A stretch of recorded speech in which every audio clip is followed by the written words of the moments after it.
오늘을 사랑하는 묵상 시간입니다. 오늘 본문 말씀 이사야서 11장 1절입니다.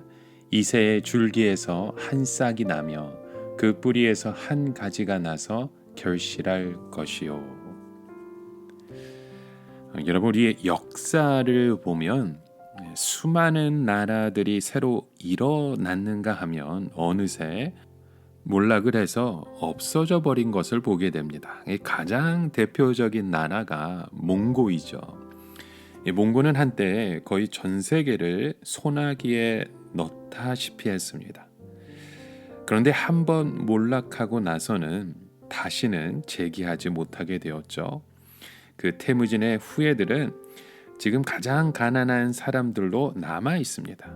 뿐만 아니라 로마를 방문한 사람들도 지금은 유적으로 변해버린 그 작은 나라가 어떻게 전 세계를 지배했는지 이해가 되지 않을 것입니다. 이 세상 나라와 하나님 나라에 하나의 중요한 차이가 있습니다. 그것은 세상의 나라는 한번 몰락하면 다시 재기하지 못하는 데 반해 하나님의 나라는 아무리 허리가 잘리고 뿌리가 뽑혀도 시간이 지나면 다시 재기한다는 사실입니다. 하나님의 나라는 원래 하나입니다. 그러나 그 백성들은 하나님과의 언약을 버렸고 그 결과 북쪽의 이스라엘과 남유다로 갈라져 버렸죠. 그리고 이사야 당시 북쪽의 이스라엘은 완전히 망해버렸습니다. 그리고 그 나라까지 없어져 버렸죠. 이 남쪽의 유다도 밑동이 잘라진 나무처럼 되어 버렸습니다. 이 유다에서 일을 할 만한 사람들은 거의 다 죽든지 아니면 노예로 잡혀가 버렸습니다. 한 나라가 이 정도의 상처를 입으면 다시 재기하기 어렵다고 보게 됩니다. 그런데 이사야는 그 잘라진 밑동에서 다시 새싹이 나와 열매가 맺힐 것이라는 예언을 합니다. 자, 여기서 중요한 것은 이새의 줄기에서 한 싹이 나와서 결실한다고 하는 것이 구체적으로 무엇을 의미하느냐 하는 것이죠.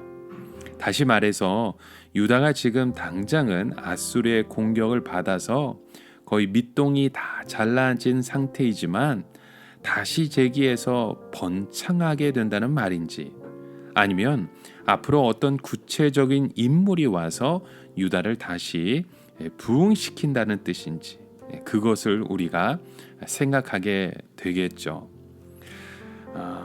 먼저 우리가 한번 생각해 볼 것은 앞으로 오실 구체적인 한 인물에 대한 예언의 말씀입니다. 이 오늘 본문 속에 이새의 줄기에서 난 싹은 이 예수 그리스도의 별명이기도 하죠.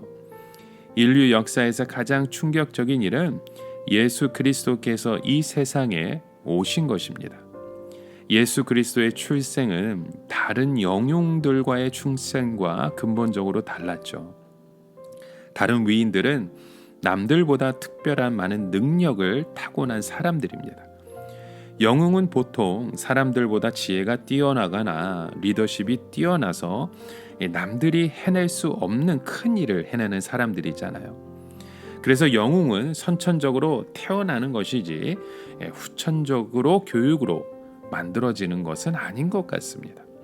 단지 그가 가지고 있던 비범한 능력이 시대적 상황과 맞아 떨어져서 엄청난 큰 일들을 해내는 것이겠죠. 그런데 예수 그리스도의 출생은 그런 것이 아니었습니다. 그는 비범한 능력을 가지고 태어나지 않으셨습니다. 오히려 인간적 외모를 보면 그는 연한 싹과 같았습니다. 하지만 그는 하나님의 능력을 끌고 이 세상에 오신 분이십니다. 그가 이 세상에 오신 것은 하나님의 신성을 우리 인간들에게 주기 위해서였죠. 우리 인간들의 가장 큰 비극은 죄 때문에 하나님의 능력으로부터 차단된 것입니다. 우리에게 필요한 것은 이 세상에서 더 많은 지식을 가지거나 더 많은 돈을 가지는 것이 아닙니다. 우리 인간들에게 필요한 것은 하나님의 신성입니다. 다시 말해서 성령의 능력입니다.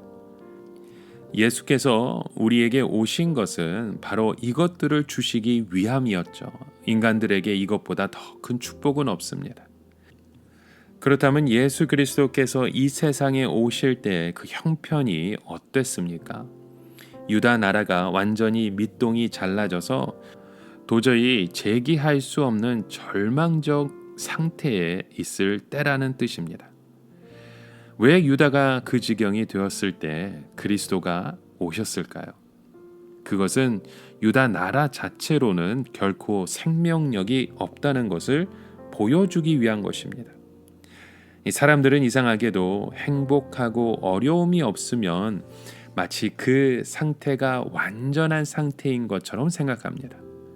이 유다가 흥왕하고 지혜로운 왕들이 나와서 통치를 하면 유다 백성들은 마치 그 상태가 우리로서는 가장 이상적인 상태에 도달한 것처럼 생각을 하는 거죠. 여러분, 하나님께서 다윗의 왕가를 세우신 이유가 무엇입니까? 앞으로 그리스도가 오심으로 엄청난 축복이 이 세상에 오게 될 것이라는 약속을 하신 것이죠. 하나님께서 다윗 왕조가 이 고속도로에서 목적지를 알리는 안내판과 같은 역할을 하기 원하셨습니다. 그러나 그 안내판을 우리가 보았다고 해서 우리가 목적지에 도달한 것은 아닙니다. 유다나 이스라엘은 조금 행복해지고 어려움이 없어지면 마치 목적지에 도달한 것처럼 그들의 마음을 놓고 더 이상 그들을 통하여 이루어질 하나님의 뜻을 소망하지 못했던 겁니다. 그래서 하나님께서는 유다 왕 자체가 결코 이상적인 목적지가 아니라는 것을 보여주기 위하여 끊임없이 악한 왕을 나게 하시고 계속적인 어려움을 주셨던 겁니다. 이것은 우리들에게도 마찬가지입니다. 우리는 다른 사람들과 비교해서 현저하게 떨어지는 생활을 할 때에는 보다 나은 삶을 위하여 몸부림을 칩니다. 병들어 있을 때나 먹을 것이 제대로 없는 궁핍한 가운데 있을 때에는 그런 것에서 벗어나려고 애를 쓰죠. 그러나 남들과 비교해서 별로 어려움이 없고 걱정거리도 없을 때에는 마치 목표를 잃은 배처럼 표류하기 시작합니다. 이미 목적지에 다 도달한 것 같이 행동을 하는 거죠. 이제 더 이상 나아갈 목표도 없는 것 같습니다. 긴장을 풀고 방종하게 되죠. 하나님이 주신 소망이 없어지면 여러분, 결국 우리는 세상으로 떠내려갑니다. 그때 기다리고 있는 것이 무엇입니까? 무서운 암초입니다. 우리 예수 그리스도가 오시기 전에는 결코 완전한 행복이란 없습니다. 잠시 하나님의 은혜로 안식을 누릴 뿐입니다. 유다는 자신에게 주어진 짧은 행복이 영원히 지속될 것처럼 방심했기 때문에 추락하기 시작했던 겁니다.